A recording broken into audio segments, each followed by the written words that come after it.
চলো আজকে দ্বাদশ শ্রেণীর থার্ড সেমিস্টারের প্রথম গল্প আদরণী লিখেছেন প্রভাত কুমার মুখোপাধ্যায়। এটি আজকে তোমাদেরকে আমি লাইন ধরে ধরে পড়ে শুনিয়ে দেব, আর এর মধ্যে কি ইম্পর্টেন্ট কোশ্চেন আছে তো সেগুলি তোমাদেরকে আমি বলবো, তোমরা একটু সেগুলি আন্ডারলাইন করে নেবে। এর বাইরে আর কোনো কোশ্চেন আসবে না। চলো গল্পটি পড়ে নেওয়া যাক। আদরিণী। আদরিণী প্রভাত কুমার মুখোপাধ্যায়। গল্পটি নেওয়া হয়েছে সাহিত্য নামে পত্রিকা থেকে। প্রথম পরিচ্ছেদ। পাড়ার নগেন ডাক্তার ও জুনিয়র উকিল কুঞ্জ বিহারী বাবু বিকালে পান চিবাইতে চিবাইতে হাতের ছড়ি দুলাইতে দুলাইতে জয়রাম মোক্তারের নিকট আসিয়া বলিলেন, মুখুজ্জে মশাই, পীরগঞ্জের বাবুদের বাড়ি থেকে আমরা নিমন্ত্রণ পেয়েছি। এই সোমবার দিন মেজবাবুর মেয়ের বিয়ে। শুনছি নাকি ভারী ধুমধাম হবে। বেনারস থেকে বাই আসছে, কলকাতা থেকে খেমটা আসছে। আপনি নিমন্ত্রণ পেয়েছেন কি? চলো দেখে নেওয়া যাক যে এখান থেকে এই স্ট্যান্ডার্ডটা থেকে কোন কোন ধরনের এমসিকিউ হতে পারে। পাড়ার নগেন ডাক্তার, মানে নগেন হলেন একজন ডাক্তার। তাহলে প্রশ্ন কী হতে পারে, যে ডাক্তারের নাম কি? নগেন। জুনিয়র উকিল কুঞ্জ বিহারী বাবু, জুনিয়র উকিলের নাম কি? কুঞ্জ বিহারী বাবু। বিকালে পান চিবাইতে চিবাইতে, বিকালে কি চিবাইতে ছিল? তাহলে পান চিবাইতে ছিল। হাতের ছড়ি দুলাইতে দুলাইতে জয়রাম মোক্তারের নিকট আসিয়া বলিলেন। হাতের ছড়ি কে দুলাইতে দুলাইতে আসিল? কুঞ্জ বিহারী বাবু। কার নিকট আসিয়া বলিলেন? জয়রাম মোক্তারের নিকট। মুখুজ্জে মশাই, পীরগঞ্জের বাবুদের বাড়ি থেকে নিমন্ত্রণ পেয়েছি। পীরগঞ্জের বাবুদের বাড়ি থেকে আমরা নিমন্ত্রণ পেয়েছি। উক্তিটি কার? এখানে উক্তিটি হলো কুঞ্জ বিহারী বাবু, মানে এটা কোশ্চেনটা হতে পারে পীরগঞ্জের বাবুদের বাড়ি থেকে আমরা নিমন্ত্রণ পেয়েছি। উক্তিটি কার? কুঞ্জ বিহারী বাবুর। এই সোমবার দিন মেজবাবুর মেয়ের বিয়ে। তাহলে কোন দিন মেজবাবুর মেয়ের বিয়ে? এই সোমবার দিন, সোমবার দিন মেজবাবুর মেয়ের বিয়ে। শুনছি নাকি ভারী ধুমধাম হবে। তাহলে বিয়েটা ভারী ধুমধামভাবে হবে। এই দুটো কোশ্চেন ভালো করে করবে। বেনারস থেকে বাই আসছে, কোথা থেকে বাই আসছে? বেনারস থেকে বাই আসছে। কলকাতা থেকে খেমটা, খেমটা কোথা থেকে আসছে? কলকাতা থেকে খেমটা। আপনি নিমন্ত্রণ পেয়েছেন কি? পরের স্ট্যান্ডার। মোক্তার মহাশয় তাহার বৈঠকখানায় বারান্দায় বেঞ্চিতে বসিয়া হুকা হাতে করিয়া তামাক খাইতেছিলেন। আগন্তুকগণের এই প্রশ্ন শুনিয়া হুকাটি নামাইয়া ধরিয়া একটু উত্তেজিত স্বরে বলিলেন, কি রকম? আমি নিমন্ত্রণ পাব না? কি রকম? জানো, আমি আজ 20 বছর ধরে তাদের এস্টেটের বাঁধা মুক্তার। আমাকে বাদ দিয়ে তারা তোমাদের নিমন্ত্রণ করবে? এইটি কি সম্ভব মনে করো?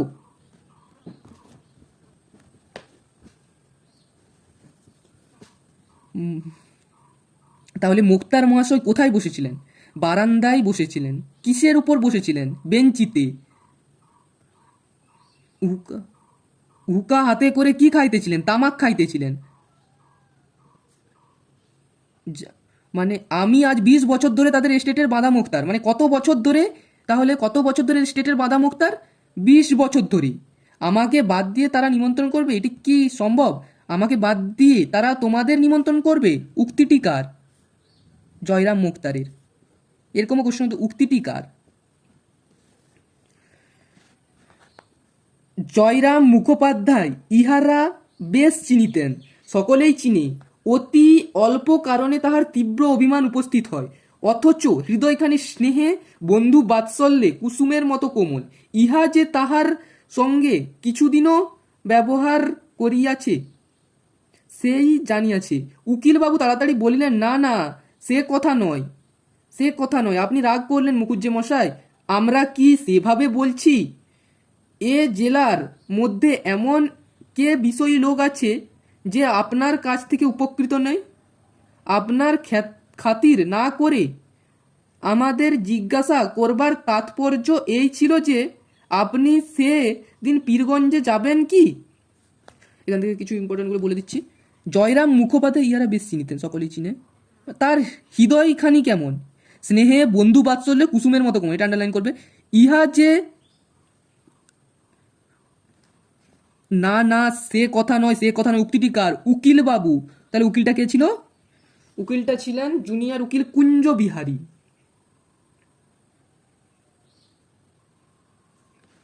মুখোপাধ্যায় নরম হইলেন, বলিলেন ভাইয়ারা বসো বলিয়া সম্মুখস্থ আর একখানি বেঞ্চ দেখাইয়া দিলেন। উভয়ে উপবেশন করিলে বলিলেন, পীরগঞ্জে গিয়ে নিমন্ত্রণ রক্ষা করা আমার পক্ষে একটু কঠিন বটে। সোম মঙ্গল দুটো দিন কাছারি কামাই হয়, অথচ না গেলে তারা ভারী মনে দুঃখিত হবে। তোমরা যাচ্ছ? তাহলে কোন কোন দিন কাছারি কামাই হয়? সোম মঙ্গল, সোম মঙ্গল দুটো দিন কাছারি কামাই হয়। নগেন্দ্রবাবু বলিলেন, যাবার তো খুবই ইচ্ছে, কিন্তু অত দূর যাওয়া তো সোজা নয়। ঘোড়ার গাড়ির পথ নয়, নেই, ঘোড়ার গাড়ির পথ নেই। গরুর গাড়ি করে যেতে হলে যেতে দুদিন আসতে দুদিন। পালকি করে যাওয়া সেও জোগাড় হওয়া মুশকিল। আমরা দুজনে তাই পরামর্শ করলাম, যাই মুখুজ্জে মহাশয়কে গিয়ে জিজ্ঞাসা করি, তিনি যদি যান নিশ্চয় রাজবাড়ি থেকে একটা হাতি টাতি আনিয়ে নেবেন। এখন আমরা দুজনেও তার সঙ্গে সেই হাতিতে দিব্যি আরামে যেতে পারবো। গরুর গাড়ি করে যেতে, কোশ্চেনটা কি? গরুর গাড়ি করে যেতে কতদিন সময় লাগবে? যেতে দুদিন আসতে দুদিন, মানে মোট 4 দিন সময় লাগবে। পালকি করে যাওয়া সেটাও মুশকিল, পালকি করেও পালকি পাওয়া যাবে না। আমরা দুজনে তাই পরামর্শ করলাম মুখুজ্জে মশাইকে গিয়ে বলি, কারণ তিনি তার রাজবাড়ির সঙ্গে একটু হাত আছে, সে রাজবাড়ি থেকে একটা হাতি আনিয়ে নেবেন। আমরা দুজনে তার সঙ্গে দিব্যি আরামে যেতে পারবো।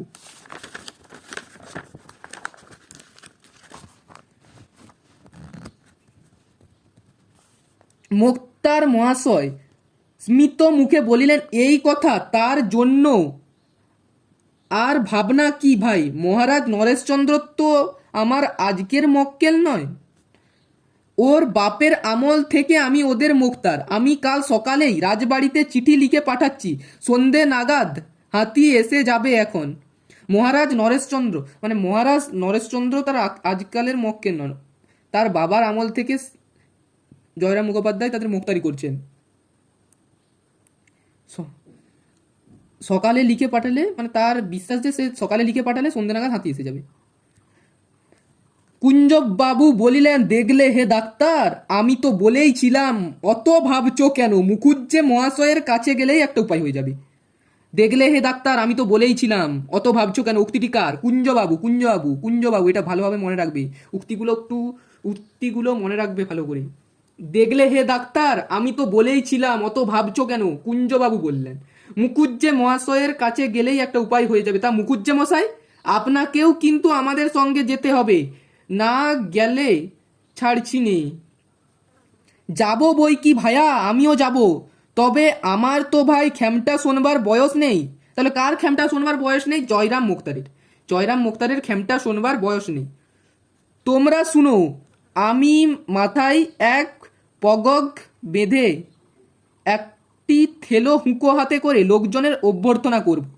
কে খেলে কে না খেলে দেখবো, তদারক করে বেড়াবো, আর তোমরা বসে শুনবে। পেয়ালা মুঝে ভর দে, কেমন? বলিয়া মুখোপাধ্যায় মহাশয় হা হা করে হাসিতে লাগিলেন।